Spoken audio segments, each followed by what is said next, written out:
Buenas tardes a todos. Em, Voy a iniciar, antes que nada, mi nombre es Laura Pinkley Monroy y voy a ser la persona que va a tratar de compartirles un poquito, porque no sé mucho, de lo que es Código de Derecho Canónico.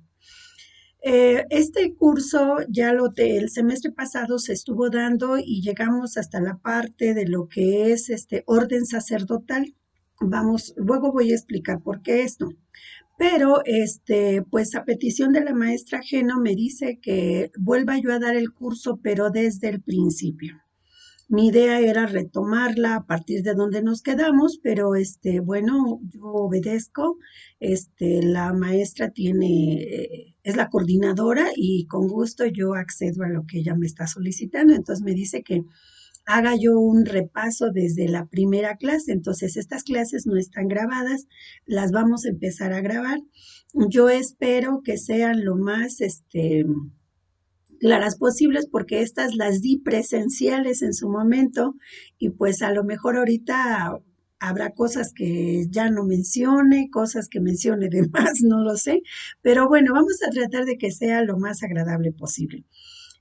Vamos a iniciar, como es nuestra costumbre, haciendo una invocación al Espíritu Santo y luego entramos de lleno a nuestra clase. Esta es la primera clase de Introducción al Código de Derecho Canónico.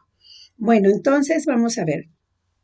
Ven Espíritu Santo, ilumina los corazones de tus fieles y enciende en ellos el fuego de tu amor. Envía, Señor, tu Espíritu y todo será creado y se renovará la faz de la tierra. Oh Dios, que iluminaste los corazones de tus fieles con la luz del Espíritu Santo, haz que seamos dóciles a sus inspiraciones para que podamos apreciar el bien, recibir su consuelo en las penas, su fortaleza en los momentos difíciles y su entusiasmo para obrar el bien por Cristo nuestro Señor. Amén. Bueno, pues entonces, gloria al Padre, al Hijo y al Espíritu Santo, como era en un principio, ahora y siempre, por los siglos de los siglos. Amén. Iniciamos. ¿Qué es el Código de Derecho Canónico?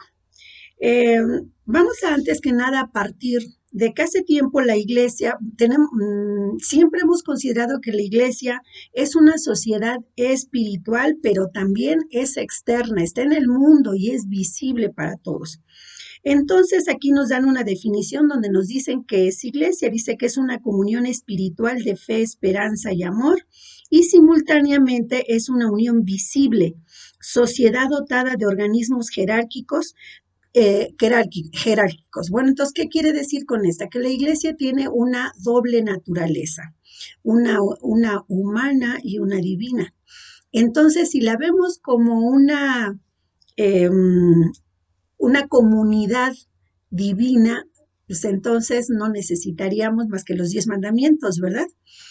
Pero como también es una comunidad humana, hay la necesidad de crear una normatividad que vaya cuidando de las relaciones, de las actividades, de todo lo que hay en nuestra comunidad como iglesia, como formada por seres humanos, tanto desde el magisterio como la feligresía, todos somos personas y entonces todos necesitamos una normativa.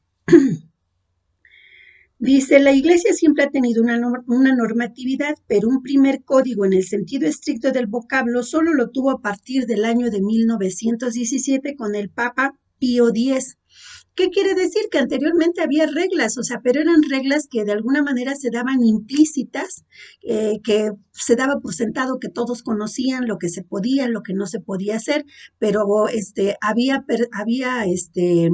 lugares donde había pues esto no se puede hacer, esto sí se puede hacer y a lo mejor había un documento por escrito donde establecieran esas normas, pero había otro obispo por otro lado que a lo mejor esas normas no las tomaba en cuenta, pero tomaba en cuenta otras. Entonces había una serie de documentos regados por todos lados en donde había permisos de cosas que sí se podían hacer y había cosas que no se podían hacer. Entonces, hasta 1917, el Papa Pío X, cuando él llega a la silla papal, Lo primero que hizo se dirigió al secretario de la Congregación de Asuntos Eclesiásticos, que era el cardenal Pietro Gasparri, y le dirigió la siguiente pregunta. ¿Qué hay que hacer en la iglesia? A lo cual Gasparri respondió, la iglesia necesita de un código de derecho canónico. El Papa le replicó, ¿y se puede hacer? Sí se puede hacer, contestó Gaspari. Ciertamente es un trabajo arduo y difícil, pero sería de inmensa utilidad para la Iglesia. A lo cual el Papa le respondió, hagámoslo. Y si yo no lo puedo promulgar, lo promulgará mi sucesor. Y se cumplió. Verdaderamente se inició la revisión de lo que era, o más bien la formación de lo que era un código canónico, de derecho canónico, jalando lo más que se pudo de todos los documentos que se conocían en su momento, en ese momento que se conocían, con cierta normatividad acerca de las funciones, tanto de lo que es el magisterio de la iglesia como de la feligresía. Entonces, dice, y en verdad que se cumplió su presentimiento, el código lo promulgó su sucesor, que fue el Papa Benedicto XV, en el año 1917. 12 años tardó la construcción de este primer código, o sea que lo empezaron en 1905 y en 1917 se concluyó. Dice, y más que reforma, fue una verdadera tarea codificadora, leyes que quedaron condensadas en 5 libros a través de 2.414 cánones. ¿Qué quiere decir? Reglas, leyes, 2.414. Sí, el primer libro referente a las normas generales, el segundo a las personas, el tercero a las cosas, el cuarto a los procesos y el quinto a los delitos y las penas. Ahora les voy a dar así como que nada más los nombres, o sea, no les quiero decir, el Código de Derecho Canónico son creo que 2 tomos como así de gordotes. ¿Por qué nosotros nos vamos a dirigir nada más a lo que es el aspecto sacramental? Porque primera, casi lo que más está más explícito y que es mucho más complicado es todo lo que se refiere a la regulación de las relaciones dentro de lo que es el magisterio de la Iglesia. Pero nosotros, pues por principio de cuentas, ninguno de nosotros es un abogado ni vamos a ser abogados dentro de la iglesia, ¿verdad? Y entonces, a nosotros vamos a ver nada más los sacramentos, que es lo que de alguna manera nos conviene conocer, porque nosotros es con lo que más estamos relacionados con la iglesia a través de los sacramentos. Son como que el centro que Cristo nos deja para darle continuidad y actualidad a la Santa Madre Iglesia, a su misión, a la misión que Él vino a hacer con nosotros, y entonces esto está sustentado o nos da vida, nos vitamina, le da seguimiento y todo a través de los sacramentos. Entonces esa es la parte que nosotros vamos a conocer. Vuelvo a hacer hincapié, no nos vamos a meter así como que a profundidad en esto, aún en este aspecto, porque muchas cosas no nos competen a nosotros. Entonces nosotros nada más vamos a ver la parte que nos afecta como feligresía de manera directa y que nos conviene saber, pues para que no incurramos también nosotros en errores a la hora pues de tener acceso a los sacramentos, ¿sí? Bueno, entonces les comento, hay 5 libros, dice aquí, el libro 1 se refiere a las normas generales, el libro 2 habla de lo que es el pueblo de Dios, el libro 3 habla de la función de cómo enseñar a la iglesia, pero bueno, eso ya va a ser, ellos son los que nos enseñan, entonces eso no nos afecta a nosotros. Bueno, sí nos afecta, pero nosotros no somos los que vamos a enseñar, por lo tanto no vamos a tocar estos temas. Luego dice, en el libro 4 habla de la función de santificar a la iglesia. Ahí es donde están los sacramentos, porque recuerden que a través de los sacramentos nosotros nos santificamos, glorificamos. Primero, antes que nada, con los sacramentos nosotros glorificamos a Dios y santificamos nuestra vida, nuestra alma. En el libro quinto se habla de los bienes temporales de la iglesia, el libro sexto de las sanciones de la iglesia, el libro séptimo de los procesos que se pueden seguir contra todo lo que es el magisterio de la iglesia o contra uno de sus miembros, según si hay alguna falta, ¿no? Y con eso está completo todo lo que abarca el derecho canónico, el libro de derecho canónico. Pero nosotros solamente vuelvo a hacer hincapié, vamos a ver el libro cuarto, que es la función de santificar a la iglesia, pero solo en la parte de los sacramentos. Porque el libro cuarto habla de los sacramentos, de los actos del culto divino, y de los tiempos y lugares sagrados. Pero, por ejemplo, el culto divino, ¿quién lo va a realizar? Los sacerdotes. Los tiempos y lugares sagrados lo lo deben de conocer al detalle ellos. Nosotros, pues no. A nosotros nada más nos compete lo que son los sacramentos. Entonces, a esa parte es a la que le vamos a dedicar.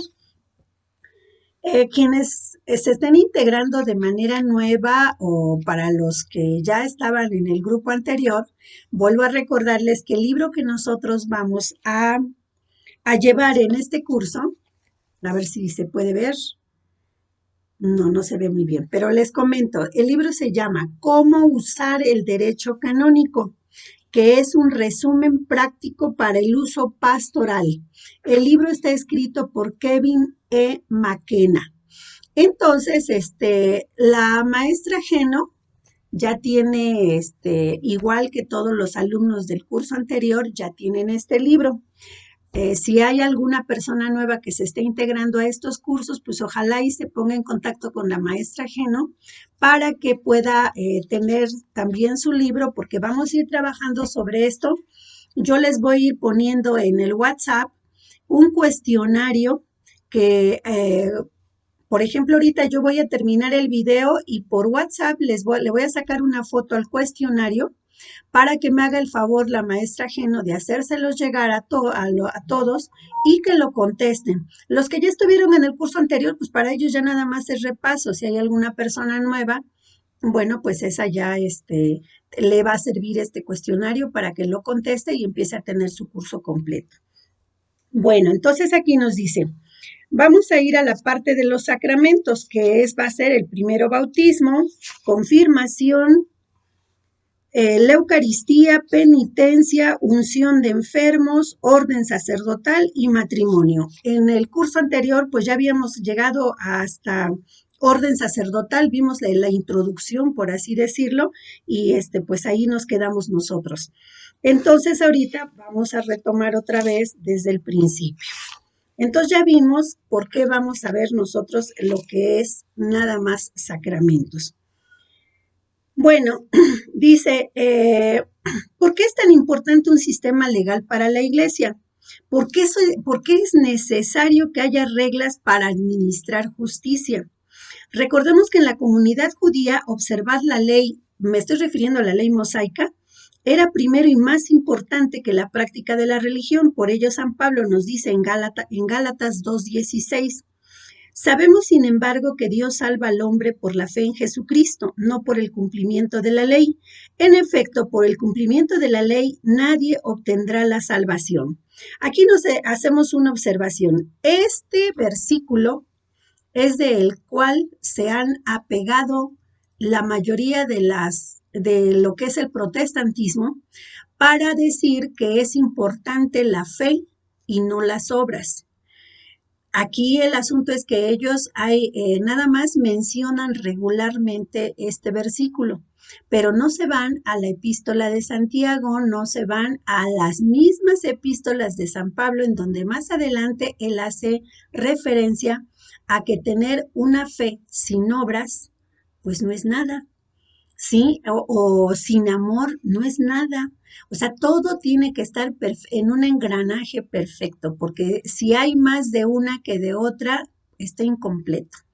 Entonces seguimos. Dice, San Pablo también estaba consciente de la necesidad de regular algunas situaciones que surgían, tales como en la primera de Corintios capítulo 6, Dice, habla de los problemas dentro de las comunidades, o sea, habla de que empieza a haber demandas. Dice, con relación a la carne sacrificada a los dioses. O sea, porque ella, fíjense, ya desde que estaba San Pablo, ya empieza a ver la necesidad de regular, de que haya unas leyes, que haya algo que regule la vida cotidiana, el uso, las costumbres de toda la feligresía. Por ejemplo, hay una pregunta, en la primera de Corintios 8 nos habla de que le preguntan, ¿es lícito comer la carne de las reses que sacrifican a los dioses? Entonces, pues Pablo tiene que dar una respuesta, pero sabemos que como decimos, las palabras se las lleva el viento. Entonces se tiene que empezar a establecer por escrito.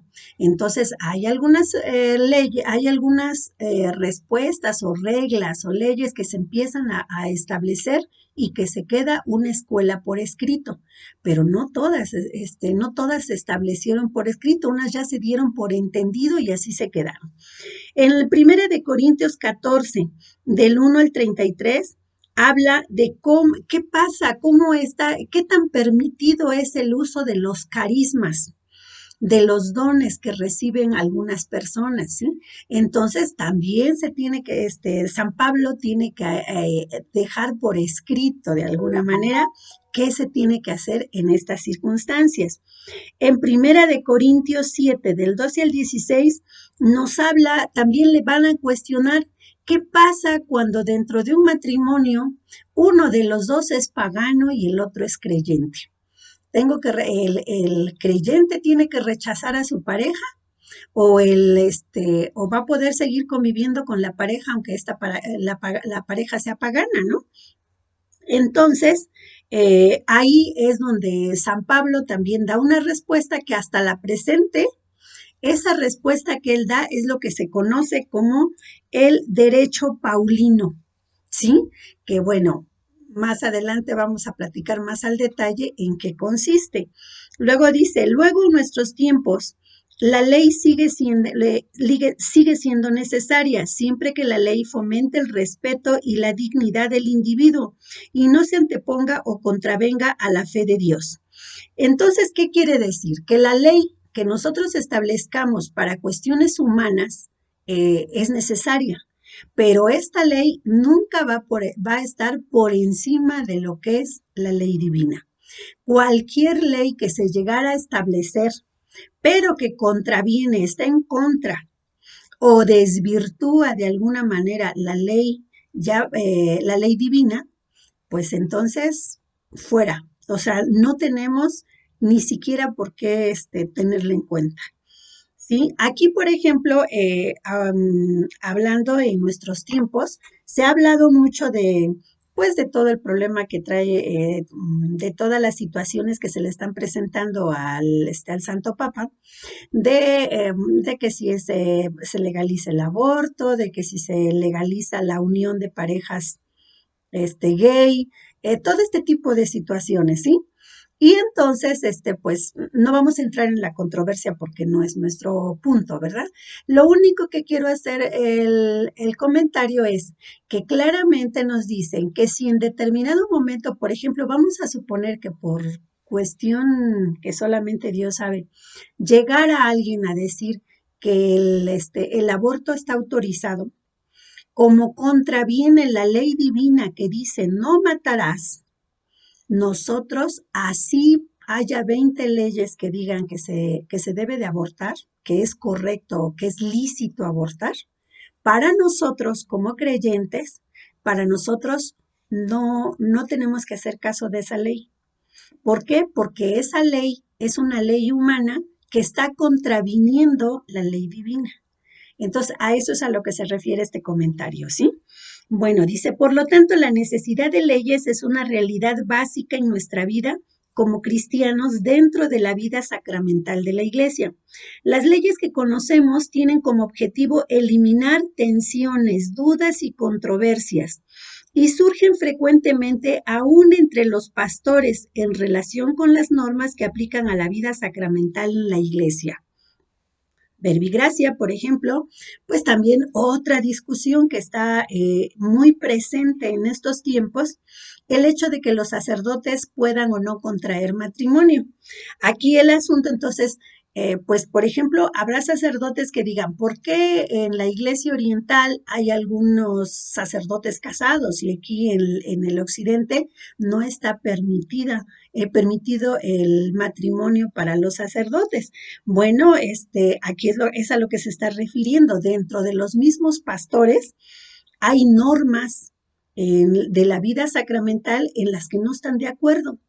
Se han arrastrado por años, pero aquí, pues ya entraría el Código de Derecho Canónico para definir. Por principio de cuentas, tengamos bien presente que, por ejemplo, el celibato no está establecido como dogma de fe. ¿Sí?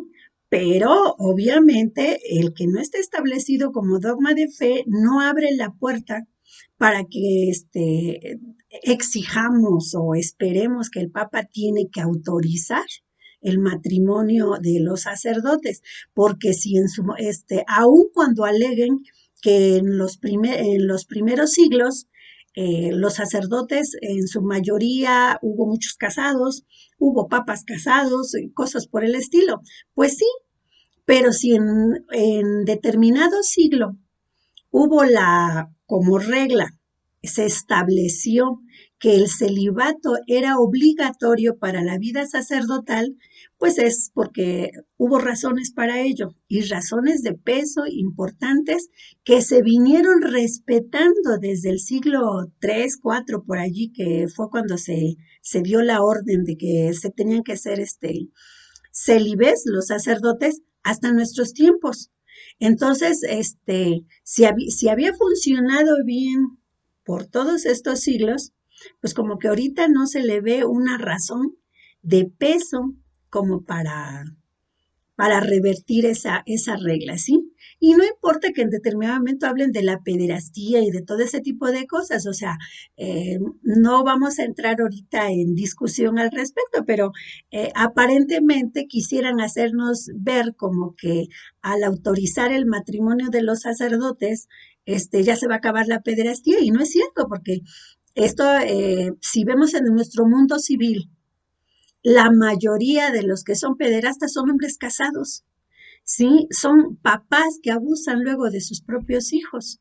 Entonces, quiere decir que el matrimonio no es la solución a un problema existente que de alguna manera ha dañado terriblemente la imagen de la iglesia, los cimientos de la iglesia, pero no es una justificación para que se exija que haya un cambio, que en su momento el Santo Padre tomará las decisiones pertinentes y que nosotros, pues, tendremos que aceptar, tanto si lo aceptara como si no, o obviamente, pues ya cuestión de conciencia, cada quien lo vería, pero habría que analizarlo muy a detalle. No podemos nosotros ahorita, si estuviéramos presenciales, pues creo que habría tema de mucha conversación y de mucha aclaración de dudas, pero pues aquí por este medio no nos vamos a ir un poquito cortos y vamos a tratar de ajustarnos lo más posible al libro.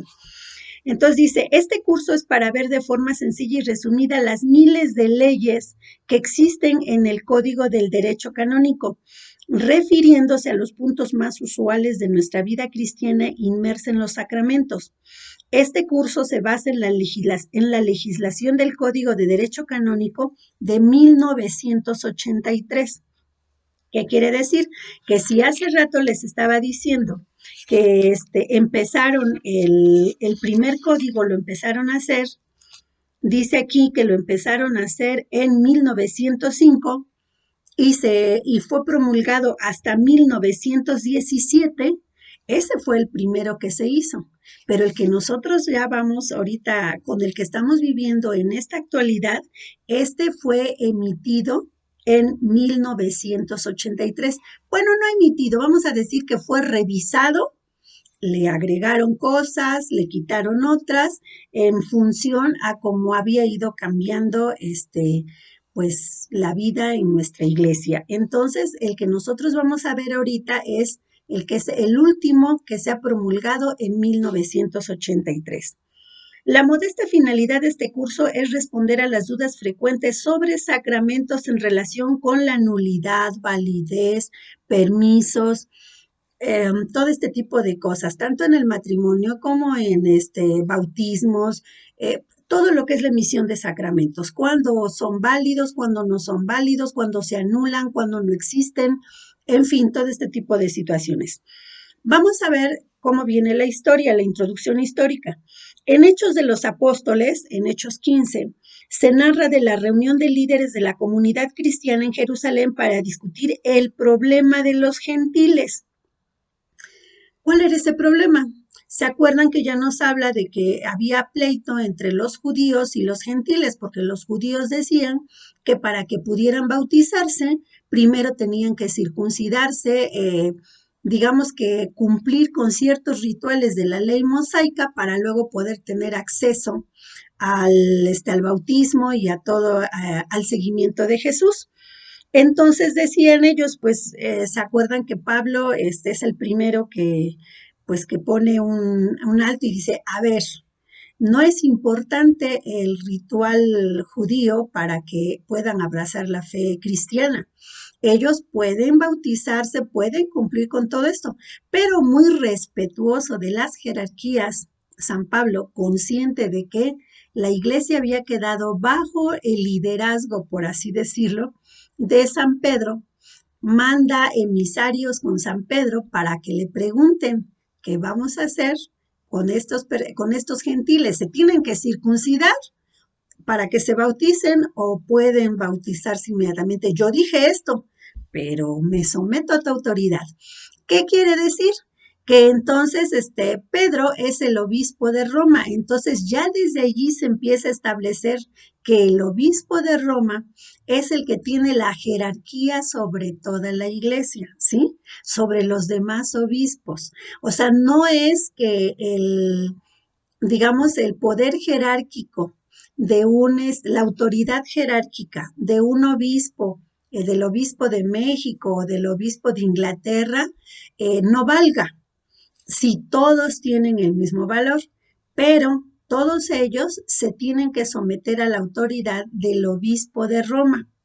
Y entonces, en este caso que era Pedro, aunque Pablo tenía una gran autoridad, un gran conocimiento, estaba Santiago, estaba Juan, estaban otros apóstoles en otras comunidades, él pide la autorización y la aseveración de San Pedro, que es el obispo de Roma.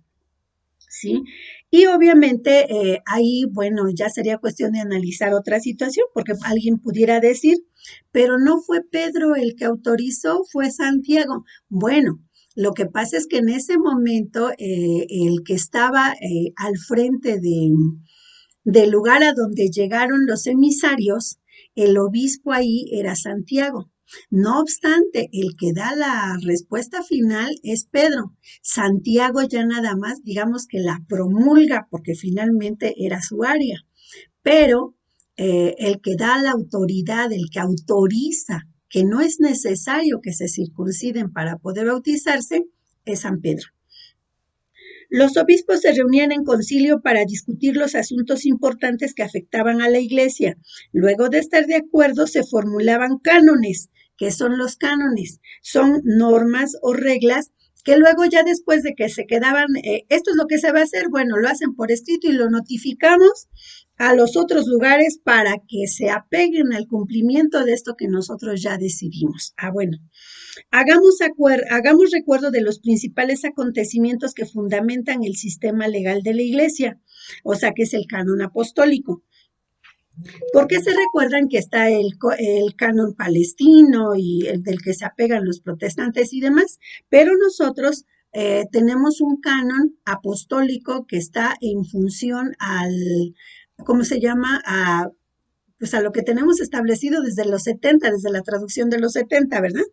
Entonces dice aquí, en el canon 100, después, en el canon apostólico, después, en el año 100 después de Cristo, surge la famosa Didache, que habla sobre liturgia y moral.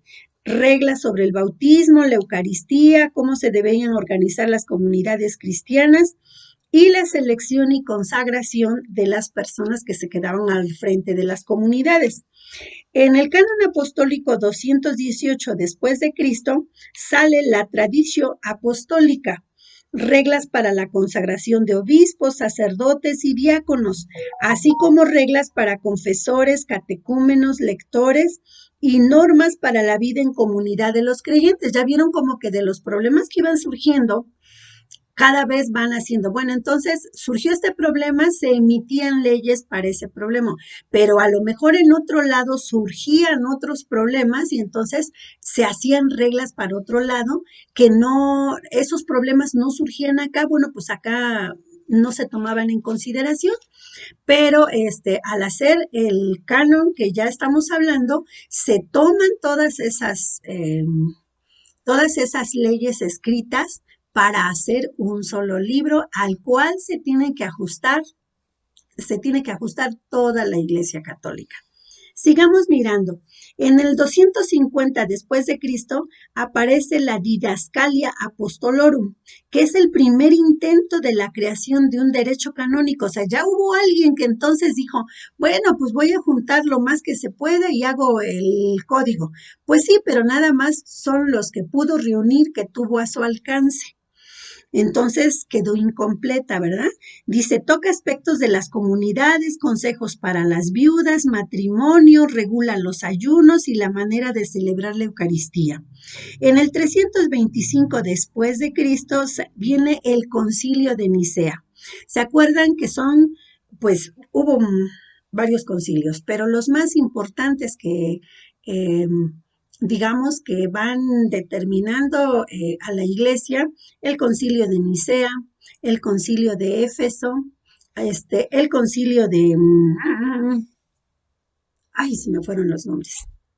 Bueno, les voy a buscar bien los cuatro y les voy a decir cuáles son los cuatro, que es donde se combaten las herejías, donde se establecen los puntos más importantes de nuestra fe, de donde sale nuestro credo, que digamos que es como que la bandera católica, ¿verdad? Entonces vamos a seguir mirando. Dice, en el concilio de Nicea fue el primer concilio ecuménico. Es la reunión de representantes de toda la iglesia para unificar la doctrina y la disciplina que reglamenta la elección de obispos, organiza a la iglesia en diócesis y reglamenta la readmisión de los cismáticos. Aquellos que en determinado momento habían sido considerados herejes o que habían generado un cisma, o sea, una separación o que ellos mismos se habían separado de la iglesia, como lo que tienen que seguir, las reglas bajo las cuales pueden ser nuevamente acogidos por la iglesia católica. En el siglo IV, entre el 300 y el 400, el obispo de Roma respondía a las dudas de los obispos. El papa era consultado porque contaba con el archivo de la iglesia y la presencia de especialistas que lo ayudaban para dar respuestas autoritativas. Y estas respuestas pronto fueron consideradas como leyes generales para toda la iglesia. Volvemos a lo mismo. El obispo de Roma tenía, aparte de que a él le remitían todos los problemas y los líos que había por otros lados, él tenía todos esos archivos con los cuales podía hacer un estudio para hacer un solo canon, ¿verdad? Entonces dice, después cuando él ya con el apoyo de sus asesores las establecía como leyes, se daba por sentado que era una ley que tenía que seguir toda la Iglesia Católica. En el año 500 apareció el libro que se llamó Liber Decretorum de Dionisio el Exiguo, que fue una colección reunió 50 cánones apostólicos, 30 cánones de concilios de la Iglesia y 38 decretos papales.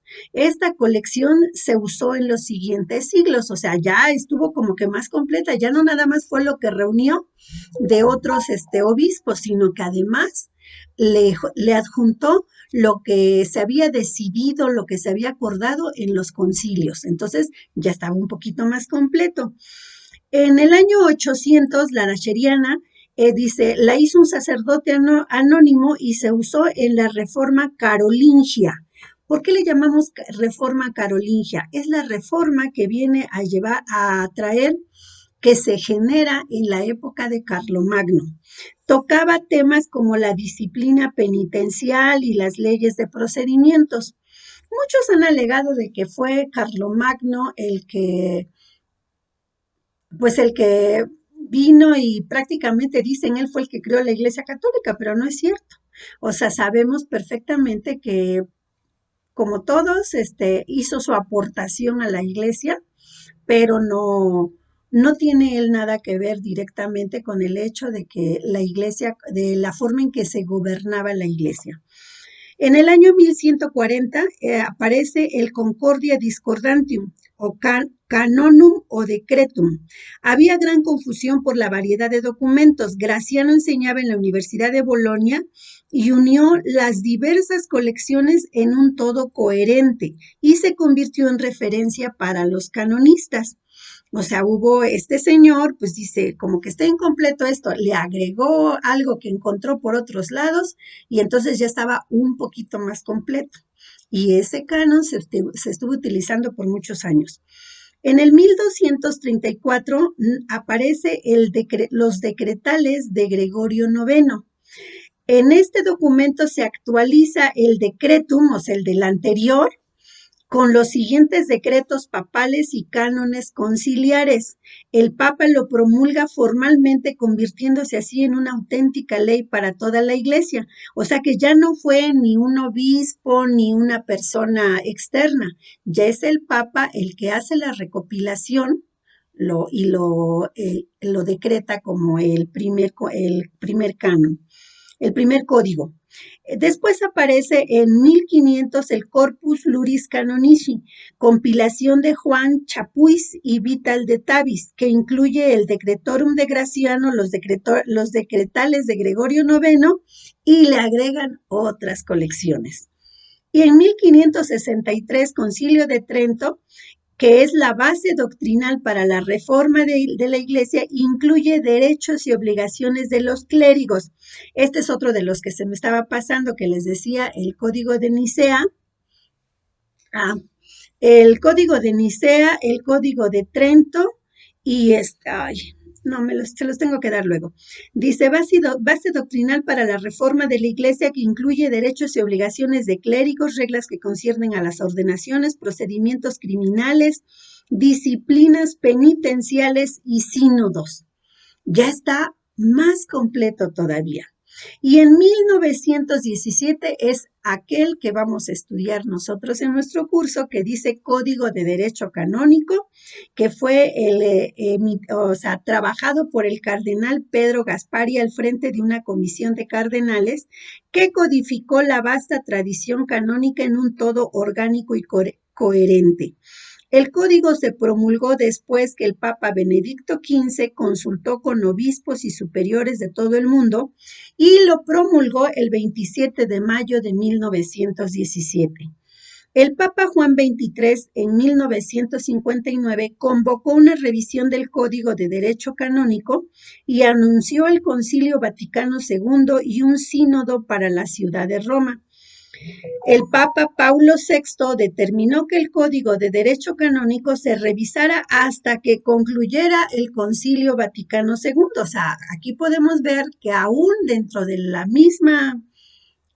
mismo magisterio, o digamos, dentro de la misma autoridad eclesiástica, pues había sus cambios.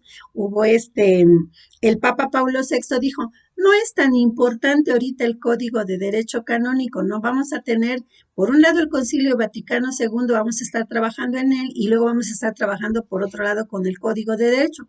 Vamos a esperar a que se termine el concilio para que entonces ya nos aboquemos al Código de Derecho Canónico.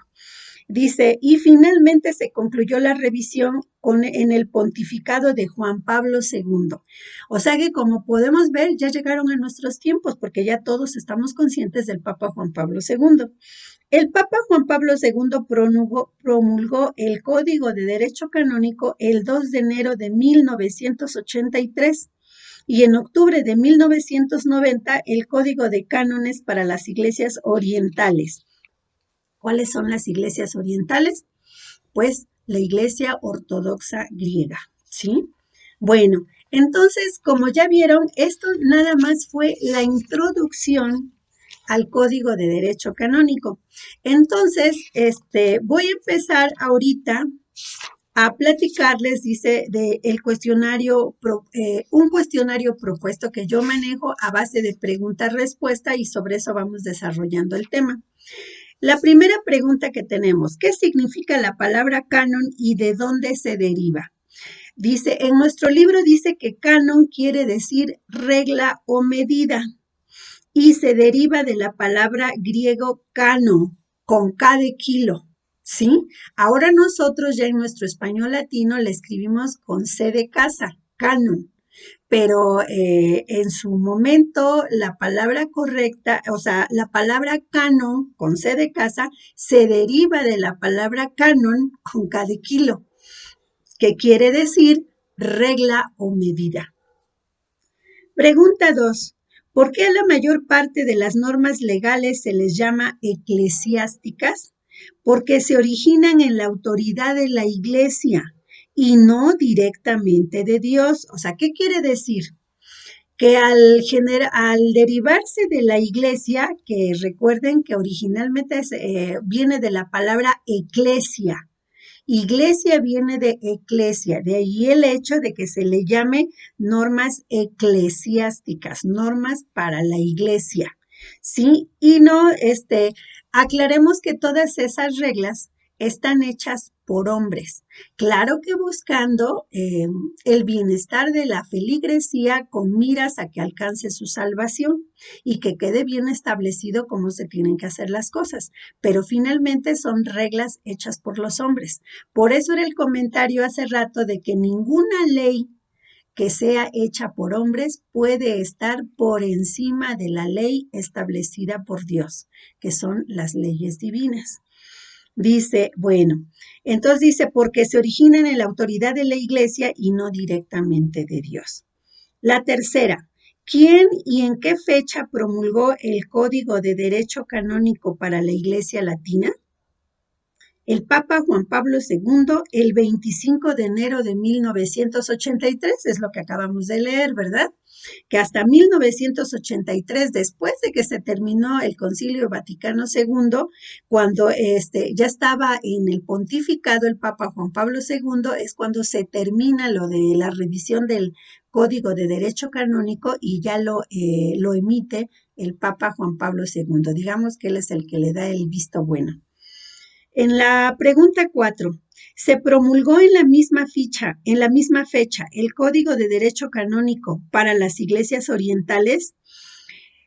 No, o sea, primero se emitió para la iglesia occidental, pero para la iglesia oriental se genera hasta 7 años después, en 1990.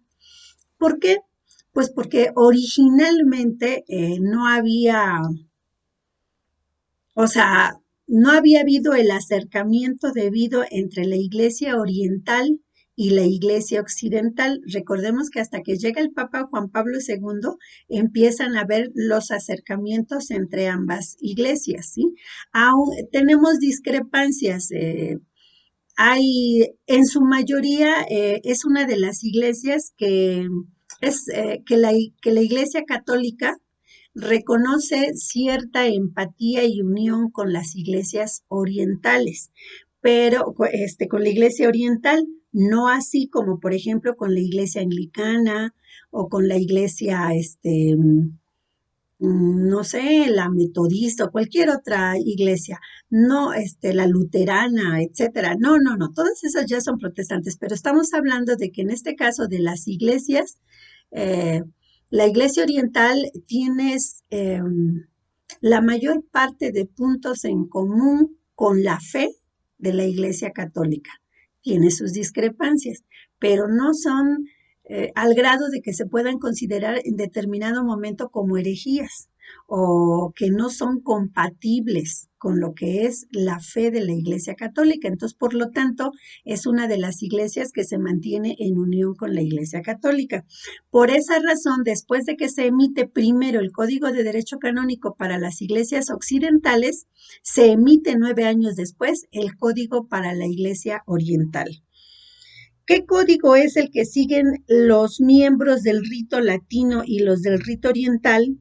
El rito latino se rige por el Código de Derecho Canónico y el oriental por el Código de Cánones para las iglesias orientales, o sea que no es el mismo código el que utilizan el que utiliza la iglesia oriental y el que utilizamos nosotros. Se recuerdan que hace un momento acabo de comentar el hecho de que puede ser que allá hay otra normativa en cuanto a lo que es el orden sacerdotal.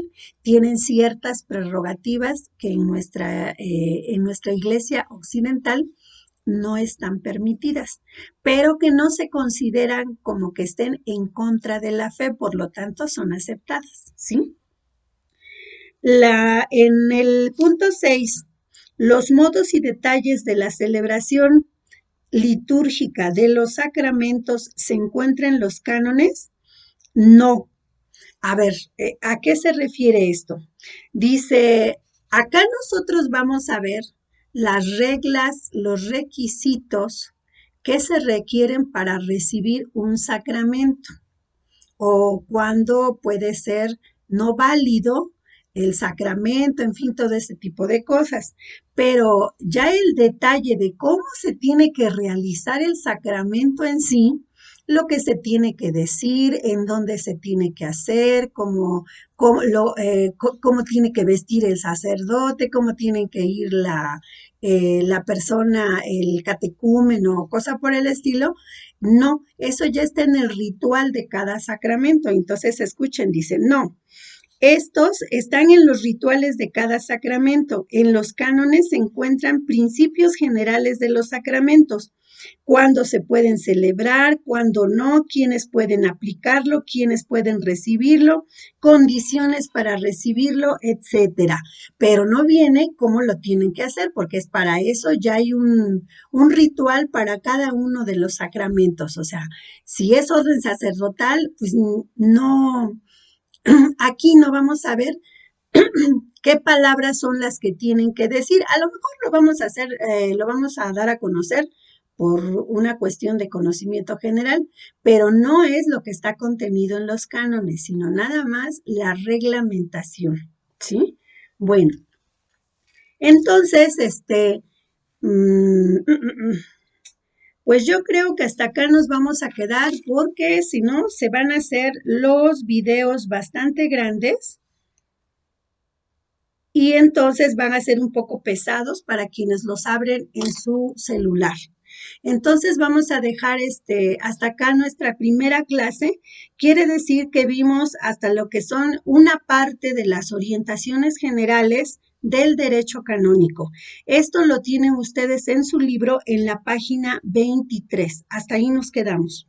Entonces, por favor, quienes no tengan el libro, traten de conseguirlo y los que ya estuvimos en el curso pasado, esto ya nada más es como un repasito para ustedes, así como que muy rapidito, no nos vamos a detener porque lo pudimos hacer más detallado en clases presenciales, pero ahí estábamos contando con 2 horas de clase y a veces hasta nos pasábamos un poquito, ¿verdad? Entonces, acá nos quedamos y espero yo en Dios subirles para de aquí 8 días el otro, pero ya vieron que vamos un poquito fluido y rápido. Yo creo que pronto vamos a poder terminar este semestre, si terminamos nuestro curso completo. Bueno, pues que Dios los bendiga. Nos despedimos con una oración a la Virgen Santísima y nos vemos en la clase próxima. Contigo voy, Virgen pura, y en tu poder voy confiada, pues yendo de ti amparada, mi alma volverá segura. Dulce Madre, no te alejes, tu vista de mí no apartes, ven conmigo a todas partes y nunca solo nos dejes. Ya que nos proteges tanto como verdadera Madre, haz que nos bendiga el Padre, el Hijo, el Espíritu Santo. Amén. Que tengan excelente semana, nos vemos en 8 días, en otro video.